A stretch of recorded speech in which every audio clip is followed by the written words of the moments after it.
Hello YouTube, this is Vacuum Man 8 today, and today we're just going to do the conclusion for this using the classic Dyson from the week. So we decided to check out the Dc21 Motorhead. Overall it wasn't a bad machine, but did have a couple of issues.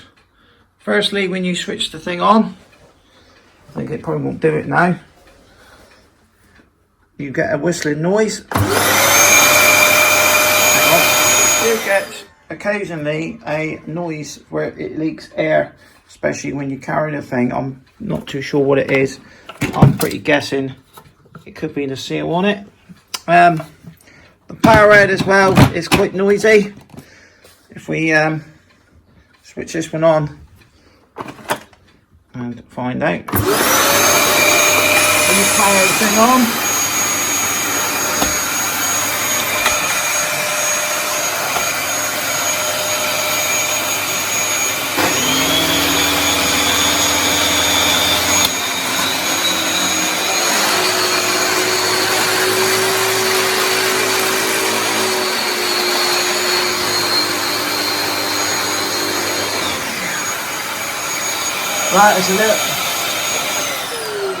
that is a little noisy for my liking. Not too bad on the video, but when I was using it, it was getting quite loud. So I do believe this power head is absolutely worn out. Before we did the vintage week, I did give it a minor service, i.e. make sure the bearings weren't seized, things like that. Put some silicone spray into it and worked it into the bearings, but I think it's the best option is to actually replace the power head. So there is a slight issue with this thing whistling as well. It obviously didn't do it on the machine because I've just used it. Done a great job on the rug. So yeah, so overall didn't do too bad. The machine, it was quite cumbersome. Compare using the usual setup, i.e. the upright and the cordless. I would not swap this one for it without a doubt. It was very heavy on the hands. The power head was a bit wide for the house. I suppose if I had a bigger house, like a mansion house, then you'd probably say, yeah, it's just right. But for my house, no, not very good. For cleanability, it did a good job. On the rug, it's reactivated the piles. The piles looking still quite nice. But then I only washed the carpets about 5 weeks ago.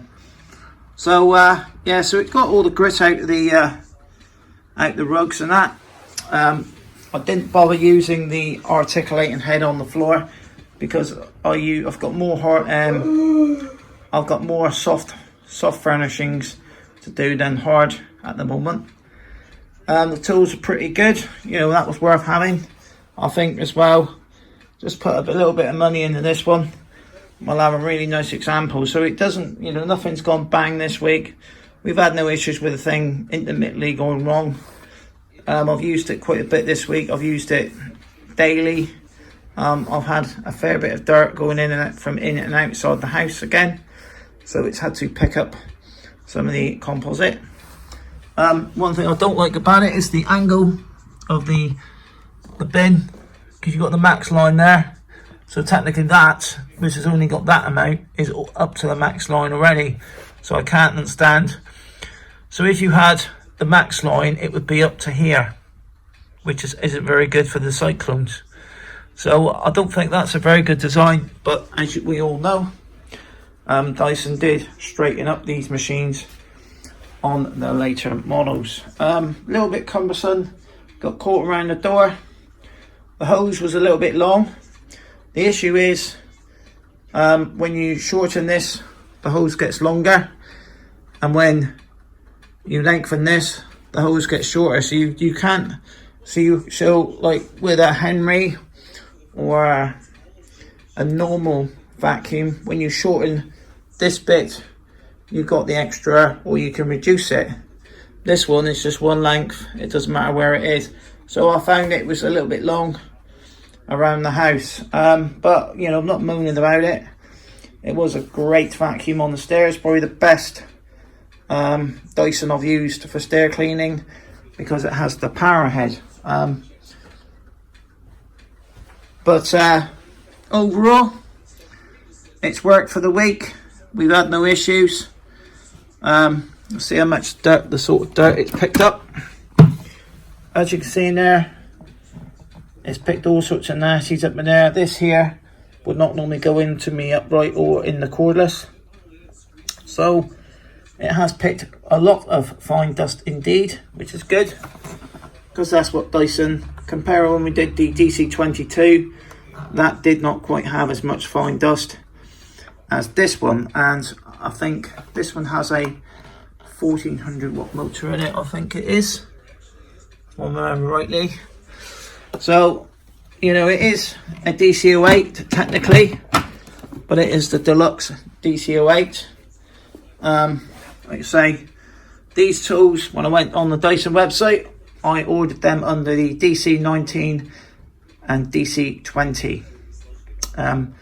Didn't have tools under the 21, but being a bit of an expert on some of these vacuums and that, they will actually fit the 21 and went in nice and easy. So I mainly used the dusting brush for the week. This one, you don't really need it in my house. I've got leather, so I don't need it for that.